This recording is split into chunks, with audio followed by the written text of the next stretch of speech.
Welcome back to Learning Matters. I'm Doug Wooltridge, your host, and today we're joined by Rose Benedicks, the VP of Operations for ttcInnovations, as well as Eric Berget, who is our Creative Solutions Lead, and they're going to talk about all things serious games. Let's get to the show. Thank you guys so much for joining the podcast. Eric, thanks for coming back. Rose, welcome. Let's start off with this. So I think this is probably the first question that folks have when they think about this, but what do you mean by serious games, and how did you get into the business of developing serious games? Well, I'll take it. I've got a very passionate response about what serious games are. So serious games, if you look up an actual definition, it's going to tell you that they're games that are for a purpose other than just play, which means that serious games in our industry is a subset of serious games. So that's important to understand. Serious games can be anything. They can be a sport game preparing you for war. They can be, a game in a classroom teaching you how to read. It can be all kinds of things. Our subset is specifically around adult learning, workplace learning, career learning, growth and development learning done via games. So it's a subset of a larger thing called serious games. Gotcha. Yeah, and if you think about, just games in general, games can be for the sake of entertainment. And that is their objective, is to have fun and to play. Within this, like you said, there is a learning objective. There is something to be educated on, and to feel that advancement in some sort of learning objective. And so that's kind of how we define it. And how did you take the concept and start implementing it on the Dash side of things? I mean, I think in little ways, within a more traditional e-learning module, there'd be little interactions where I would say that would be most often the case, where we'd have some sort of training module that followed fairly traditional, kind of informational modes of e-learning. And then there might be some element of the test at the end. Instead of just a standard multiple choice, it says, okay, let's play in a way that's more immersive, more realistic. And it's a little bit of a stretch in the word of is this a game or an interaction? But, my desire was to try to pull our ideas toward that. And so I think we early on kind of dabbled a little bit, a slide or two here, kind of baked into a more traditional e-learning module. Gotcha. Yeah. Oh, sorry to interrupt you, Doug. No, go right ahead.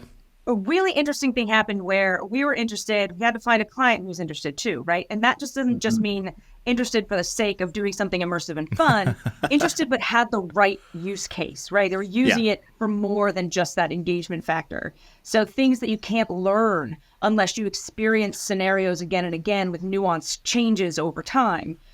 So we had to find a client for whom that's the right solution. And once we did it, we pitched it, and then they were amenable, they were excited about it, so we came together on it. That's how it originally started. And I think it was helpful. I mean, ironically, it was in the process of play too that we engaged in that conversation, because a member, a coworker of mine, TJ, also was interested in this, and we'd have some back and forth ideas, and we'd talk about I wish clients would ask for this type of thing more. Well, and one time he created a tire repair game.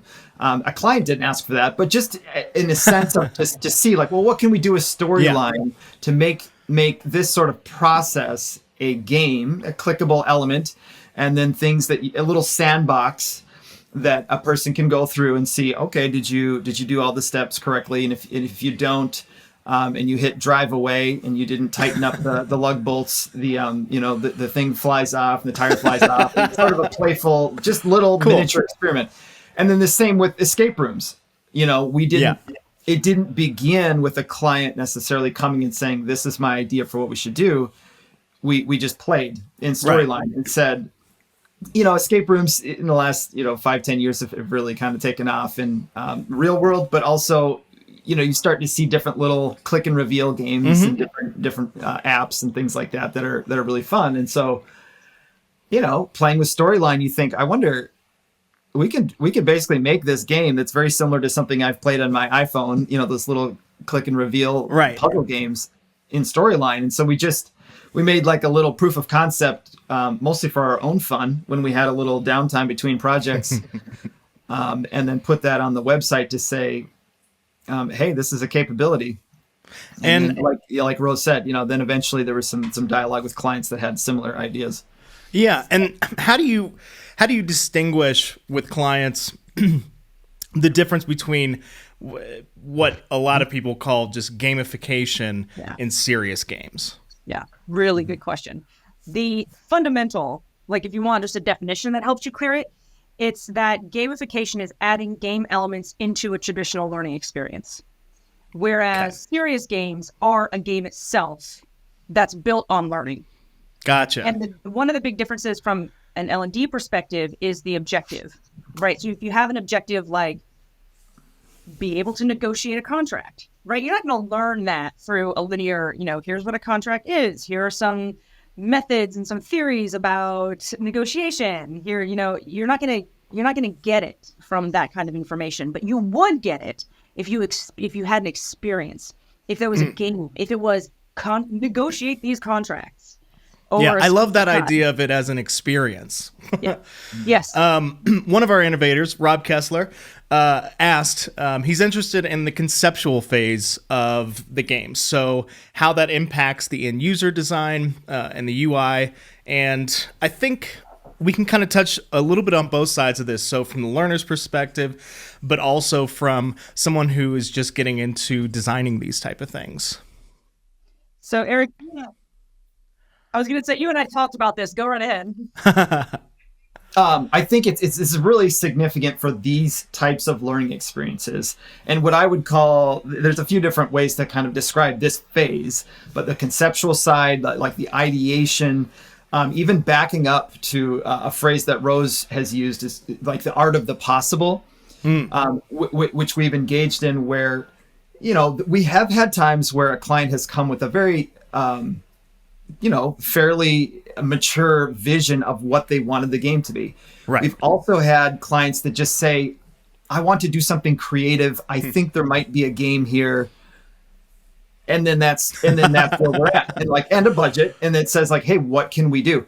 And I think that's where the art of the possible comes in to say, from a conceptual standpoint, let's just, have an open dialogue with creative space to ideate, brainstorm, and think about like, what's here? What are you after? Like, and then dive on that. Like, what are you really after? And sometimes that takes a while, that you can't just write that in an email and say, here's the bullet points of the objectives. But just to kind of listen and say, like, what's the story here in the context of what we're after? And then just in that organic conversation, ideas start to emerge of different ideas of games. Like, well, what if we did this? Or well, what if we put it in this kind of scenario, and just start to sketch out ideas just merely on the idea level, and then phasing into the creative. And I think, knowing Rob, he's starting to visualize that, like, what does that look like? And, that's my role in a lot of these games where, as a creative director, trying to sketch out the visual elements and components that'll go into it. And then how does that play with the basic mechanics? And that's where it's just jump into Photoshop, try to find the core components visually that sort of set the tone of the game, and then set the basic mechanic, just to make sure, like, how does this work? Does it match those original ideas that we had when we were in a room together ideating? And does this, and then getting back to the client to see, like, how is this resonating with you? Does this feel like we're on the right track? Is this going to be what we're after? Gotcha. Yeah. And you've mentioned Articulate as well as Photoshop. Are there any other tools that you're using to develop these games? We do most of it in Articulate, which is actually way more powerful than I think a lot of people realize. You have to have empathy for the software, right? You have to know what software is able to do, and like how you can maybe coerce it into doing something else without fundamentally breaking it, right? Yes. Or going outside the bounds, so you end up with a mess that you can't do maintenance on. Right. Do you so predominantly storyline? Now I have seen and I've worked at companies that do, use Unity or so on, and you could certainly do that, but make sure that you're not hitting a thumbtack with a sledgehammer, right? Yes. So can I go back to the previous question, Doug? I hope this isn't for Sure. you all. No worries. I think there's something really, really great about what Rob is asking about the conceptual side, because oftentimes in the industry, we almost intake orders from clients. Not all the time. Sometimes they're asking us to work on analysis or come to us with, and say we need your help figuring out what the widget is. But often you get a solid idea and you have a vision. That doesn't necessarily happen when you're working with serious games. And there are ways that we can find some parameters to help us start anchor on what we can think about. One of the tenets of an experience is to make it realistic, but not real, right? Because if you make it fundamentally real, you're never going to hit the nail on the head. People are going to be like, oh, that's not realistic. That doesn't really happen, blah, blah, blah. But if you make it realistic, right, you have that room to play. And one of the questions that falls out from that are things like, do we want to make this real life, or do we want to make this more metaphorical? You can start with questions like that. Gotcha. That help in that conceptualized phase to land the plane. And how do you balance I'm sure it's kind of like walking a tightrope a little bit with, we want to make this entertaining, but we also want to get across everything that needs to get across to the learner as far as an educational side of things. Well, okay, to that I would say you're probably looking at a blended solution. Like a game, Gotcha. A serious game doesn't necessarily replace knowledge-based learning or procedural learning, right? Like at some point you have to be aware of that. You can't, but you can play with how that looks in a serious game or an experience, you should say, that happens across blended learning. It might be that you embed those procedural things into the game. Like you're in a game and then you have to go learn something that's relevant at that moment in the game. Or you can do it more traditionally and build on it and scaffold and say you're going to start with this information and we'll end with some sort of capstone experience. But it's not a serious game is not right for every objective. It's great for objectives that are big and nuanced. Yeah, and I'm testing this theory out as we go. But what would you think of the idea that, just as a rule of thumb, in terms of learning potential, I think games have a greater ability to go kind of deeper into a narrow objective, where you have a richer learning experience of that concept. But in terms of breadth, like you're saying, it's not going to be as effective in terms of being able to hit 12 different objectives or kind of have this sequence of information or a quantity of information. But in terms of depth, or maybe not so much depth as like actual lasting potential of that learning, of that idea, like that memory hook is going to be solid. And that'll be something that you can easily come back to because you have this moment in time of a game experience to that really specific objective. I think as a general rule, I think that's probably where you find games to be effective. Yeah, I think you're probably right. Do you guys see this as the future of L&D, where you have serious games blended with more standard style of learning, so that, like you said, you're able to get those memory hooks and then also have that directly have people remember, oh yes, and then that was directly related to this other packet of information that I would normally just kind of read through and go through and then just in one ear out the other type of thing. Yeah, this is an interesting question because it's a really big question. It's got a really big answer because there's so many things that touch it, right? So the future of L&D, I think in my humble little world, I believe it's going to be about experiences. It's going to be about experiences. And so serious games becomes one tool in the tool belt to address that, but it isn't the end all, right? I think we have to be aware in our industry, we're really good about going, oh yeah, the latest, greatest thing, that's the future of L&D.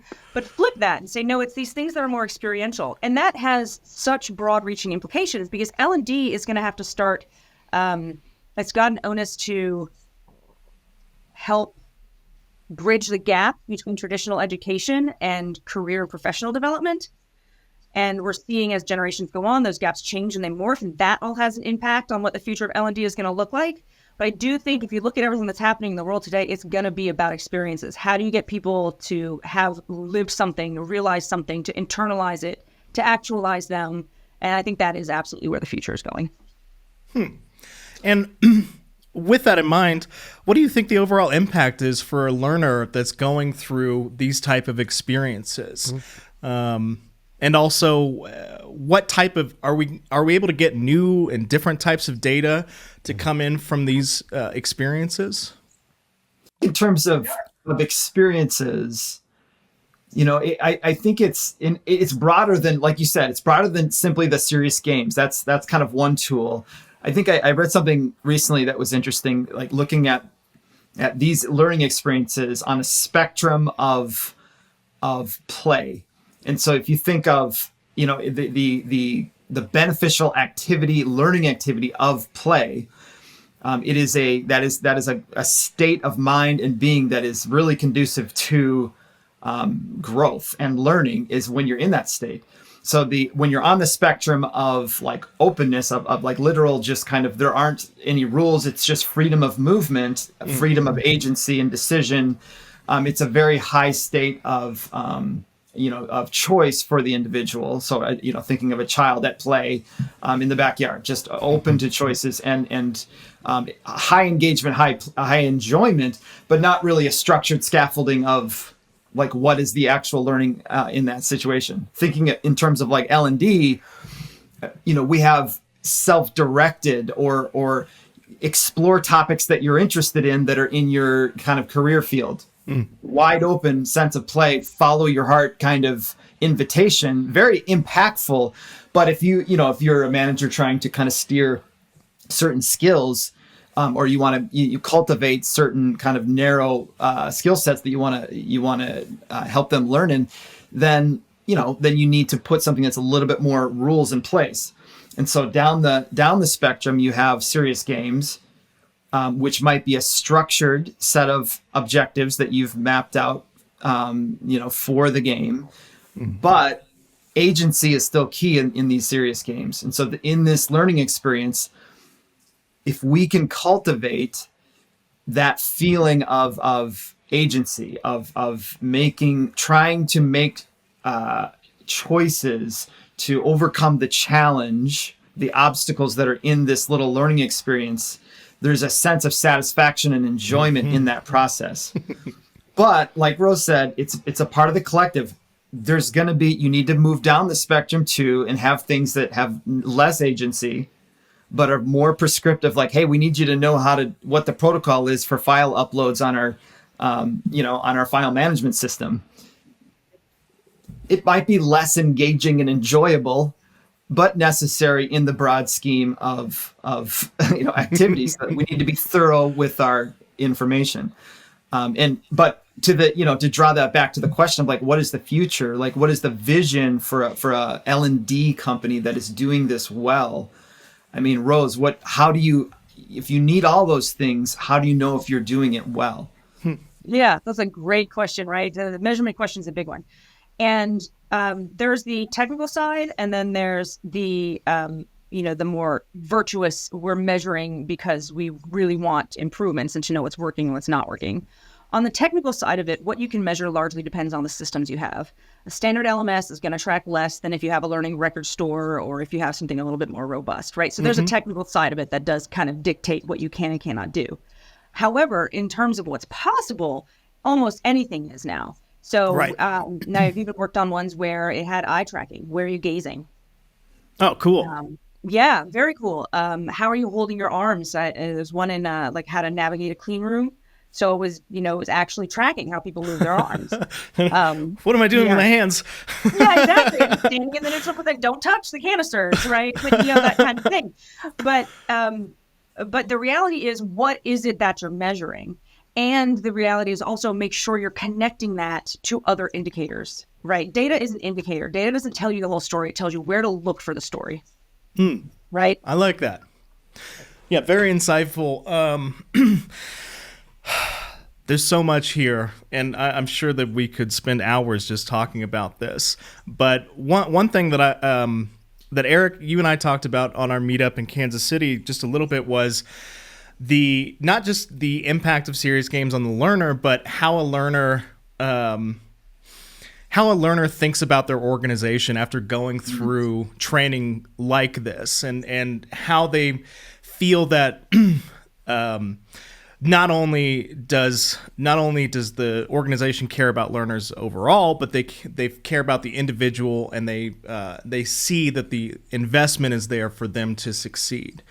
So what do you think that does for an organization overall, as far as retention, as far as loyalty, those type of things? Yeah. Well, the training you put out, the experiences you put out reflect on your employer brand, right? Like that's the bottom line.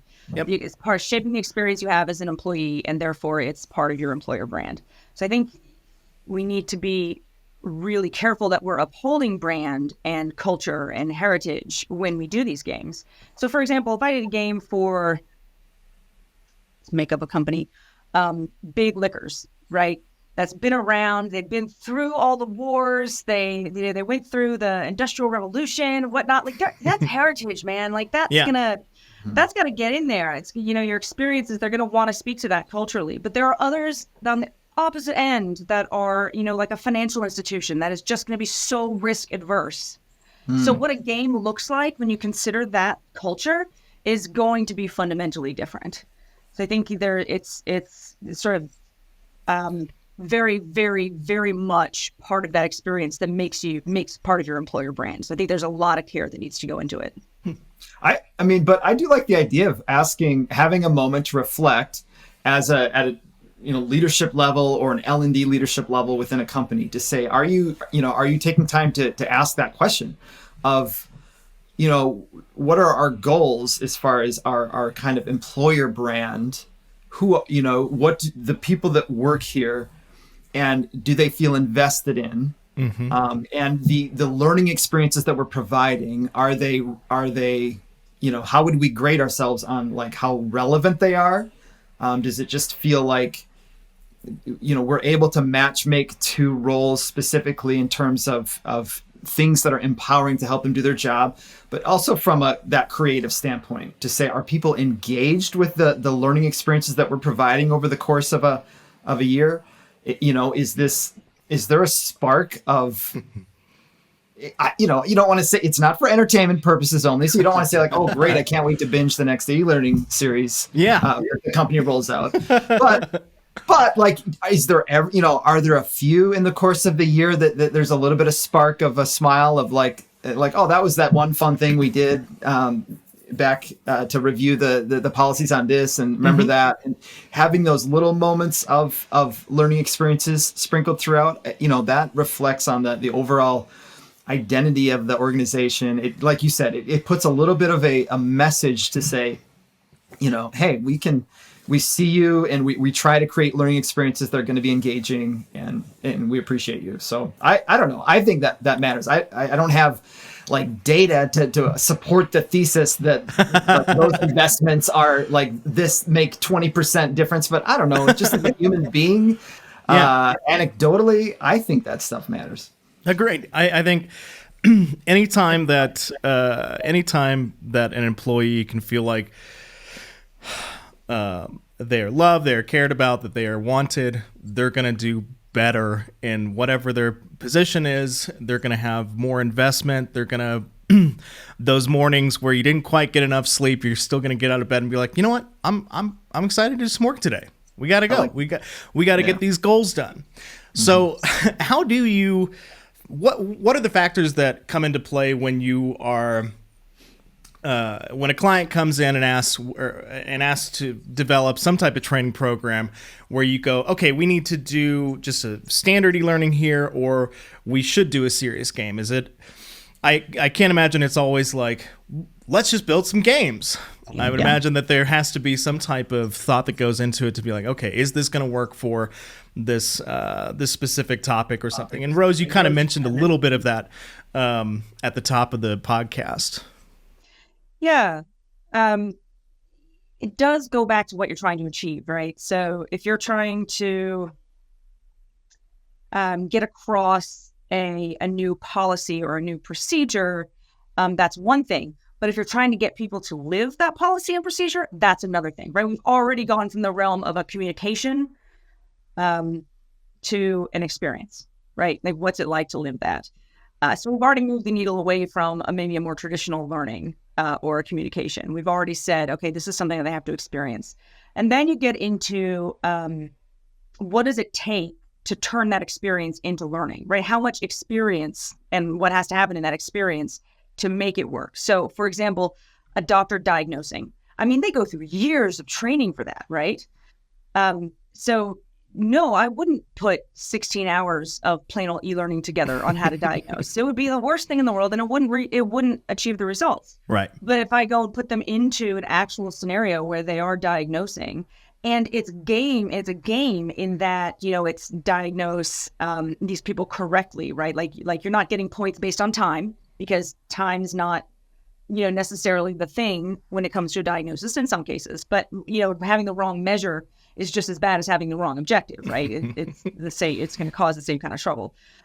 So when you look at what they're trying to achieve and what that outcome is going to tell you, is this in the realm of something more experiential? Is this a place where there is room to play? Because play is also another word for a safe space to sort of mess around and experiment, right? Yeah.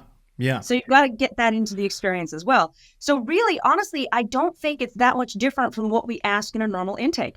What are you trying to achieve? What is this going to take? Where are your people right now? All of that goes into saying, okay, this is not, a RISE course. This is an experience. Mm-hmm. Are there any unique challenges to developing serious games as opposed to regular e-learning? Yes, one of my favorite ones is the attempt to overburden the mechanics. Because it's so fun. It is so fun to do. So you get, so for example, a mechanic, if I said to you, Halo, what would you think the mechanic is? Like the Halo? My personal thing that I think of is the game Halo. So yes. Combat Evolved. Right. So what are the mechanics there? It's not actually overburdened, even though it's a robust game. It's simple, aim and shoot. Yeah, very much so. Yeah. So, but it's really tempting to overburden it and say, and this maybe they'll aim and shoot, and then there'll be a click to reveal, and then there'll be a puzzle, and then there'll be another kind of mechanic that comes into play, and it gets overburdened real quickly. Yeah. Okay. And I have a tip for that one. So you asked what some of the pitfalls are. That's a big one. But the test for that one is your mechanic should be simple and fit in one line. But it should also map to your objective, right? So if your objective is diagnose something, your mechanic is probably going to be intake information, make decisions. Mm-hmm. Yeah. Like, that's it. We're not going to go spin wheels and jump out of airplanes and whatnot as a mechanic. Those might be features and functions of the game that happen that work with that mechanic, but that's all you're going to have. Keep the mechanics simple. And another really good test for this is how easy it is to learn your game. Something Eric and I always say is make your game easy to learn, but difficult to master. Ooh, I like that. Yeah. And that's a really, really good one, because if it's easy to learn, think about Mario, right? There's no instructions. Yeah, You just jump right in that, and everyone calls the first level a tutorial. Right? That's perfect. It's got simple mechanics. It teaches you how to use the game. It's clean. It's easy. But my goodness, by the time you're in those upper levels, even though the mechanics haven't changed, it got a lot harder. Oh yeah. And you're having to do a lot more, in terms of effort. So that's my soapbox. Thank you for coming to my talk. No, beautiful soapbox. I think especially true in, like, this isn't for entertainment. So there's a lower patience too to kind of learn the mechanic of like, okay, yeah, this is overly complicated, and you've designed some control panel that the person needs to kind of figure out and like decode to say, okay, what do I need to do to do this game? This is going to take 15 minutes just to learn the mechanics of this. And an e-learning based game, especially if it's an optional learning experience, it's like, oh, that's cool that you guys did this, but I gotta go. I got other stuff to do. I got emails coming in. So you want to have that sense of progress and satisfaction relatively early. So if it's like a sequence of puzzles that you're making advancements, you want a few easy wins early to say, oh, I have this key. There's the door that this key opens. And then, oh, that was kind of satisfying that I found the key and there's the door. And so it's not like you have to wrestle with your brain and all of a sudden you're stumped on the very first puzzle. Then you're just going to quit, you know? Well, life is about little wins. So I think having those little wins to begin with is really good. Build that momentum. Yeah, exactly. Momentum. And confidence. Yeah. T-ball. That's what T-ball's all about. Before I get you guys out of here, one last question. Do you have any advice for L&D professionals that are just getting into this idea of building serious games?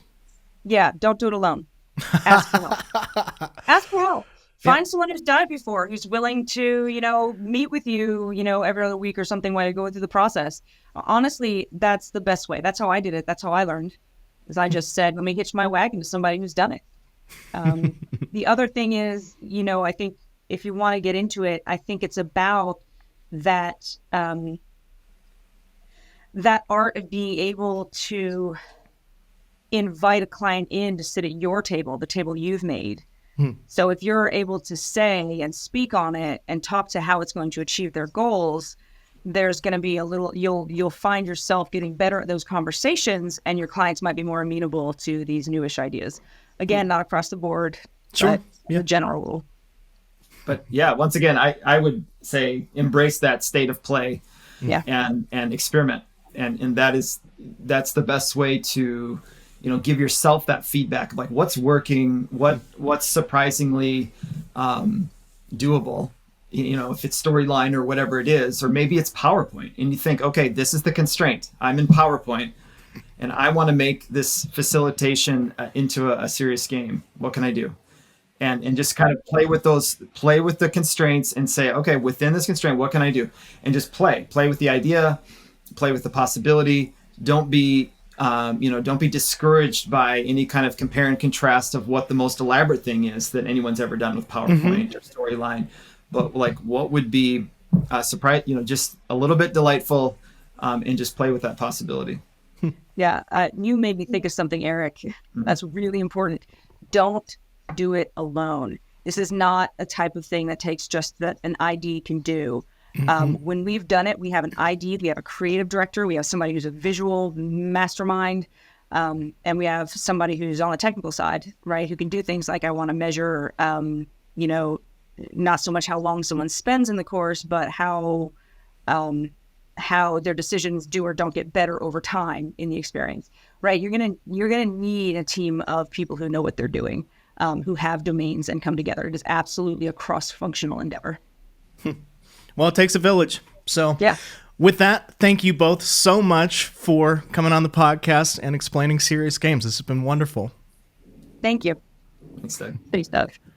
Thanks for listening. As always, like and subscribe wherever you get your podcast, and don't forget to sign up for our newsletter, The Buzz, to keep up with all things L&D. If you're interested in hearing more about serious games, Rose will be doing a presentation on behalf of TTC Innovations for the training industry on October 30th. There will be a link in the description, and you will not want to miss this one. See you next time.